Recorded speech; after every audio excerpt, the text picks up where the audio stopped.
मेरे साथियों, इस वीडियो में मैं आप लोगों को बताऊंगा तालाब कैसे बनाया जाए, कहाँ बनाया जाए।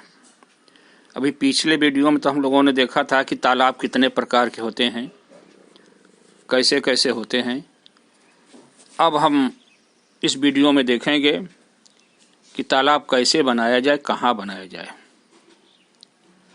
तालाब अमूमन वैसे हमने जैसे बताया कि दो किस्म से हम तैयार कर सकते हैं। एक तो पुराना तालाब हमारा है, वो ऐसे ही बना है, बिना माप का, न उसका कोई नक्शा है, न कोई उसका मॉडल है।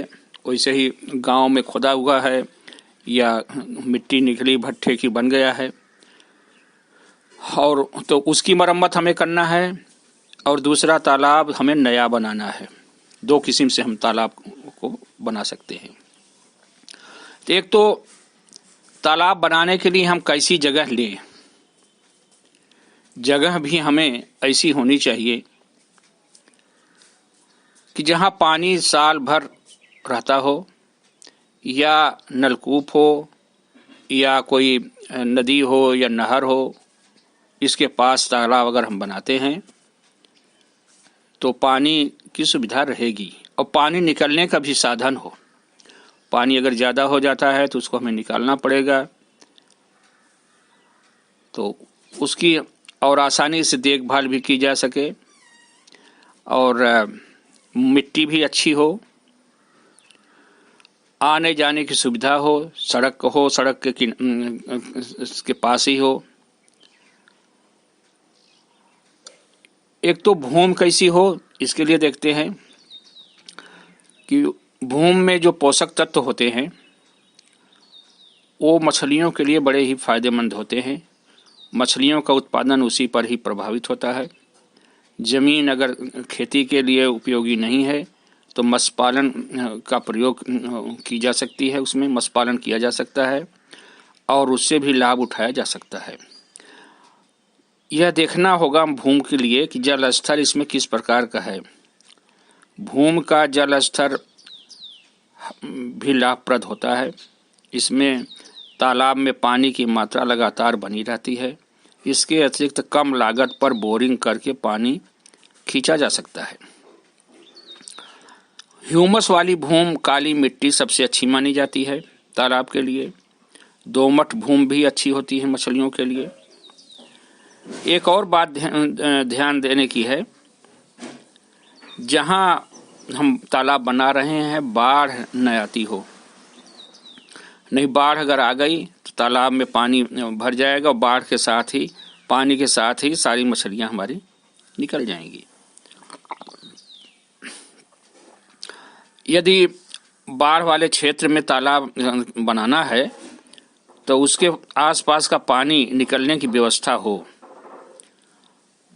मेड़ हमारी इतनी ऊंची हो जाए कि बाढ़ का पानी उसमें न जाए और पानी आसानी से निकल जा सकता हो, और उसमें आसपास में पेड़ और पत्थर से रोक लगा दिया जाए बाढ़ का पानी, जिससे कि सीधा हमारे तालाब पर न आ पावे। उसे बाढ़ का उसके वेग में, उसके धारा में कमी आ जाए।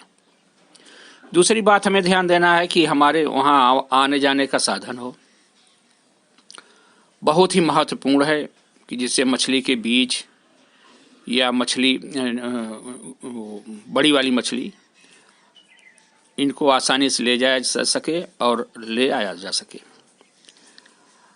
अगर साधन अच्छा नहीं है, साधन सही नहीं है, तो ये व्यवसाय खर्चीला हो सकता है, इसमें लागत ज़्यादा लग सकती है। तो इसलिए ज़रूरी है कि ये सड़क के पास ही हो, सड़क से 50 मीटर दूर तक ठीक रहता है।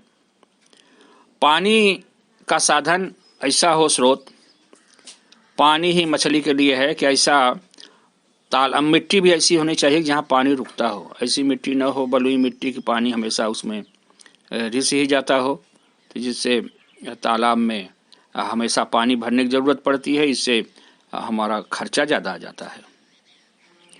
तो नलकूप हो, सरकारी या नहर हो या हाँ तो जलाशय भी हो, बड़ा बड़ा वाला पहले का, झील वगैरह टाइप की, तो इससे भी उस पानी को पूरा किया जा सकता है। नहर का पानी की व्यवस्था करनी है तो देखना होगा कि नहर समयानुसार पानी आ रही है कि नहीं आ रही है।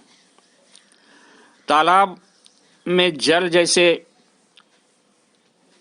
Phosphorus, potassium, calcium, sulphur, iron, copper, zinc और मैग्नीज के अतिरिक्त कैल्शियम कार्बोनेट, कैल्शियम बाइकार्बोनेट और क्लोराइड होना चाहिए। पानी में पानी का पोषक तत्व, मिनरल भी जो सूक्ष्म तत्व हैं वो भी होने चाहिए। पानी का तापमान, रोशनी, गंदगी, उसकी गहराई, बहाव, इसके भी भौतिक गुण विशेष महत्व रखते हैं।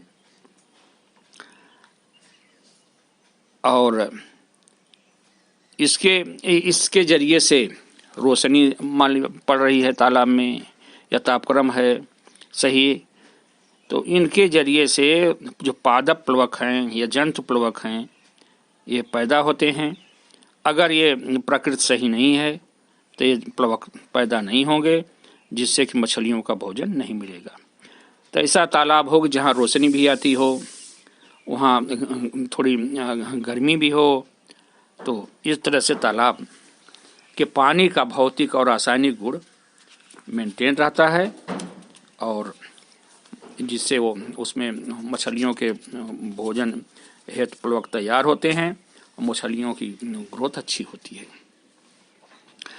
तापमान के बारे में जरा भौतिक गुण के बारे में भी हम लोग सोचें कि कैसे इसका मेंटेन किया जाए। अगर पानी कम है तो उसमें तापमान बढ़ जाता है। तापमान बढ़ जाने से जो मछलियों की या और जो भी है जैविक क्रियाएं बढ़ जाती हैं। जीवाणु ऊपरी सतह पर आने लगते हैं। ऑक्सीजन की कमी हो जाती है। मछलियों पर इस तापक्रम का विपरीत प्रभाव पड़ता है। मछली उत्पादन में कमी आ जाती है। मछलियों के लिए पानी का तापक्रम 25 डिग्री सेंटीग्रेड से 30 डिग्री सेंटीग्रेड आंका गया है। ये अच्छा होता है। फिर भी अधिक तापक्रम से बचाव के सरल उपाय प्रयोग में लाए जा सकते हैं, जैसे कृत्रिम रूप से छाया का प्रबंध किया जाए या पानी की मात्रा को अधिक बढ़ाया जाए या पानी को निकालने और भरने की व्यवस्था की जाए। इसी तरह तालाब बनाते समय इसकी पश्चिमी छोर पूर्वी छोर से अधिक गहरा रखा जाए, जिससे गर्मियों में अतिरिक्त ताप से बचाव हो सके। जब तालाब बनावें तो पश्चिम की तरफ थोड़ा गहरा कर दें और पूरब की तरफ हल्का कर दें, थोड़ा ऊंचा कर दें। रोशनी, प्रकाश, सूर्य से पानी के ऊपरी सतह पर प्रकाश उपलब्ध होने से पानी में लगातार संवहन क्रिया चलती है। माने पानी गर्म होता है, ऊपर का पानी गर्म होगा तो नीचे जाएगा, नीचे का ठंडा पानी ऊपर आएगा, ऊपर का फिर गर्म होकर के नीचे जाएगा। इस तरह से संवहन क्रिया के जरिए से पूरे तालाब में पानी गर्म होता रहता है और ऑक्सीजन और दूसरे पोषक तत्व भी आसानी से पानी में घुल जाते हैं। इसके अलावा रोशनी के जरिए से जो पौधे हैं वो भी प्रकाश संश्लेषण करते रहते हैं, जिससे ऑक्सीजन की उत्पत्ति होती है और जीव जंतुओं द्वारा छोड़ा गया कार्बन डाइऑक्साइड का संतुलन भी बना रहता है। इसलिए तालाब को खुले स्थानों पर जिसमें प्रकाश पूरे दिन प्राप्त होता रहे बनाना चाहिए। अच्छा, तालाब की गहराई भी देखा जाए तो तालाब बहुत ज़्यादा गहरा हो जाएगा तो सूरज की रोशनी नीचे तक नहीं जाएगी। बहुत उथला रहेगा तो उसमें पानी गर्म हो जाएगा। तो इसलिए उसकी एक औसत गहराई जो देखा गया है 2 मीटर से अधिक नहीं होनी चाहिए। तो इससे प्रकाश संश्लेषण की क्रिया प्रभावित होती है, जैविक उत्पादन भी कम होता है। तो इससे प्रकाश की किरणें नीचे सतह तक नहीं जा पाती अगर 2 मीटर से गहरा है तो।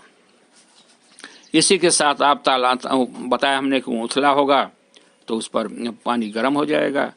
और तो इसलिए एक औसत ऊंचाई 2 मीटर पूरब की तरफ हो और 2.5 मीटर पश्चिम की तरफ हो, इस तरह से स्लोप देते हुए बनाया जाए। इसमें गंदगी, प्रदूषण, मलिनता, कार्बनिक तत्वों के कण और मिट्टी के तैरते हुए कण, मिट्टी के कण और कार्बनिक कण ये पानी को गंदा कर देते हैं और धूमिल कर देते हैं। कभी यह मलिनता हवा जब चलती है भूमि के कणों के कारण अस्थायी भी हो जाती है, उसमें पड़ी रहती है, पानी गंदा हो जाता है, तमाम किस्म के उसमें बैक्टीरिया और फंगस और एल्गी पैदा हो जाते हैं। ये उसमें उस उर्वरक शक्ति जो होती है पानी की उसमें कमी कर देती है, क्योंकि स्वच्छ जल की अपेक्षा धूमिल जल में प्रकाश की किरणें अधिक गहराई तक नहीं जा पाती, जिससे वो जो वनस्पति होती है नीचे की वो अपना प्रकाश संश्लेषण नहीं कर पाती, अतः वो उसमें कार्बन डाइऑक्साइड ज़्यादा हो जाती है और पानी की कमी हो जाती है। तो इसलिए जो गंदगी है इसको भी सफाई करते रहना चाहिए, जाल से या किसी तरह से इसको निकाल दें। ये तो भौतिक गुण इसका हमने बताया कि तापमान, प्रकाश और तालाब की गहराई और उसकी गंदगी। रासायनिक गुण भी थोड़ा हम लोग देखें कि पानी में ऑक्सीजन कितना घुली है। ऑक्सीजन ही मछलियों के लिए ये बड़ा लाभप्रद है।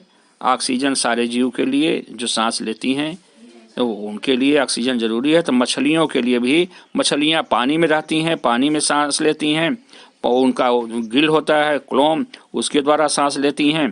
तो पानी में जितनी ऑक्सीजन होगी, ज़्यादा होगी, वह मछलियों के लिए लाभप्रद होगी।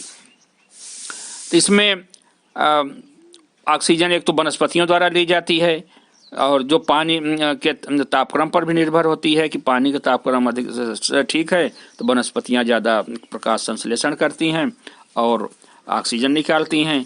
पानी के जरिए से घुल करके तापक्रम से घुल करके संवहन के जरिए से भी वो पानी ऊपर नीचे होता रहता है, इससे भी ऑक्सीजन घुलती रहती है।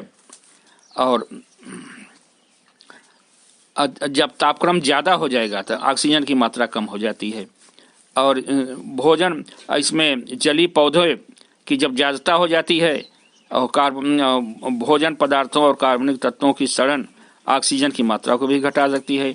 इसका समय समय पर निरीक्षण करते रहना चाहिए। पानी में 5-7 ppm ऑक्सीजन होनी चाहिए, 5 से 7 ppm ये ऑक्सीजन की नापने की है कि एक पर मिलीलीटर पानी में 5 से 7 ऑक्सीजन होनी चाहिए। पीएच का बड़ा ही वो है महत्व है कि पानी अम्लीय है, पीएच बताता है अम्लीय है या क्षारीय है। 7 पीएच को वैज्ञानिकों ने 1 से लेकर के 14 तक की माना है। 7 पीएच न्यूट्रल होता है, सामान्य होता है, 7 से कम है तो अम्लीय होता है और 7 से अधिक है तो क्षारीय होता है। दोनों पीएच में भी अगर क्षारीय है या अम्लीय है तो मछलियाँ सही नहीं रह सकती। तो इसमें हल्का पीएच, क्षारीय पीएच हो, 7.5 से 8.5 तक के हो तो ये मछलियों के लिए सही माना जाता है। पानी का पीएच 6 और 7 के बीच का हो तो चूने का प्रयोग करके उसकी क्षारीयता को बढ़ाई जा सकती है। अगर अम्लीय है पानी तो 6 या 7 के करीब है तो इसको चूने के प्रयोग से चूने का इस्तेमाल करके क्षारीयता को बढ़ा सकते हैं। अगर 6 से कम पीएच है तो मछली पालने के लिए ठीक नहीं है। इस प्रकार 9 से अधिक पीएच भी मछली पालन के लिए घातक है। इसमें जिप्सम वगैरह का प्रयोग करके पीएच को हम सही कर सकते हैं। इसके लिए अलग से भी आपको वीडियो हमें बनाना पड़ेगा कि हम पीएच को, पानी के पीएच को कैसे सही कर सकते हैं, कितने पीएच पर कितना चूना डालें, कितने पीएच पर कितना जिप्सम डालें। इस तरह से हमारा पीएच पीएच को हम लिटमस पेपर से भी नाप सकते हैं या पीएच मीटर से भी नाप सकते हैं या किसी लेबोरेटरी में हम इसको पानी को इसका नपवा सकते हैं। कार्बन डाइऑक्साइड, ये गैस भी पानी में घुली रहती है और ये भी मछलियों के उत्पादन पर ज़्यादा प्रभावित होती है, ज़्यादा प्रभावित करती है।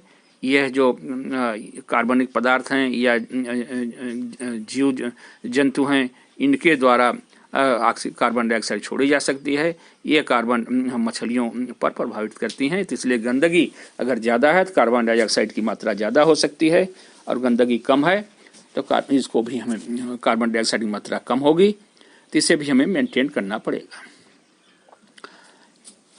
एक होता है अकार्बनिक तत्व। इसमें अकार्बनिक तत्व में जिसमें कार्बन नहीं होता है, नाइट्रोजन एक तो है कि जो बड़ा ही महत्वपूर्ण है। यह तालाब को उर्वर बनाता है, उपजाऊ बनाता है। इससे तालाब में नाइट्रोजन की मात्रा तो बरसात से भी प्राप्त हो जाती है। और कुछ शैवाल होती हैं, नीलहरित शैवाल जैसे, इससे जरिए से भी प्राप्त की जा सकती है। अगर इसकी मात्रा कम होती है तो अलग से नाइट्रोजन वाली खाद, जिससे अमोनियम सल्फेट, अमोनियम नाइट्रेट, इसका भी इस्तेमाल हम कर सकते हैं। यूरिया का भी हम इस्तेमाल कर सकते हैं। अनुसंधान रिसर्च से पता चला है कि 50 मिलीग्राम 100 ग्राम मिट्टी में नाइट्रोजन होना चाहिए। तालाब की मिट्टी में, तालाब हम जहां बना रहे हैं उसमें 50 मिलीग्राम 100 मिलीग्राम में 100 ग्राम मिट्टी में नाइट्रोजन होना चाहिए। फास्फोरस की, इसको भी हम लेबोरेटरी से निकलवा सकते हैं जहां सॉइल टेस्टिंग होती है। मृदा परीक्षण लैब से भी हम निकलवा सकते हैं, सरकारी लैब भी है या और भी प्राइवेट लैब प्रयोगशालाएं भी हैं। नाइट्रोजन के अलावा फास्फोरस भी बड़ा ही महत्व रखता है। इसकी भी पौधों के लिए बहुत ही ज़रूरी होती है। इसको भी फास्फोरस उर्वरक के द्वारा ही किया जा सकता है, सिंगल सुपर फास्फेट से या उसे डीएपी से। इसकी भी 6 मिलीग्राम मात्रा होनी चाहिए। यूरिया की 50 मिलीग्राम और ये फास्फोरस की 6 मिलीग्राम 100 ग्राम मिट्टी में होना चाहिए। पोटास भी बहुत ही ज़रूरी है, जो हमारी फसलों के लिए भी ज़रूरी होता है, मछलियों के लिए भी ज़रूरी होता है। इसका ये 25 से 50 मिलीग्राम पोटेशियम क्लोराइड या इतनी ही म्यूरेट ऑफ पोटास प्रति वर्ग हेक्टेयर की दर से प्रयोग किया जा सकता है। 25 से 50 किलोग्राम पोटेशियम क्लोराइड या muriate of potash 1 hectare 1 metre पानी, 1 हेक्टेयर का तालाब है, 1 मीटर पानी है तो उसमें 25 से 50 किलोग्राम डाल सकते हैं। तो इस तरह से हम रासायनिक गुण और ये देखे भौतिक गुण और तालाब कहाँ बनाना चाहिए, तो हमारा ये तालाब के स्थान का चयन हुआ। तालाब कैसे बनाया जाए, तालाब का निर्माण किया जाए, इसके बारे में भी पहले हमें उसका नक्शा एक बना लेना चाहिए और उसका खर्च कितना आ रहा है इसको तैयार कर लेना चाहिए। फिर गहराई, बांध की ऊंचाई और इसमें आने वाले जितने भी औजार है, फरुहा, कुदार, जितने भी है, टोकरी या हम बनवा रहे हैं जेसीबी से बनवा रहे हैं, या तालाब आजकल मनरेगा से भी बन जा रहा है। लेकिन मनरेगा का अलग ही वो है मापदंड, वो अपना अलग ही बनाए हैं कि उस हिसाब से बनाते हैं।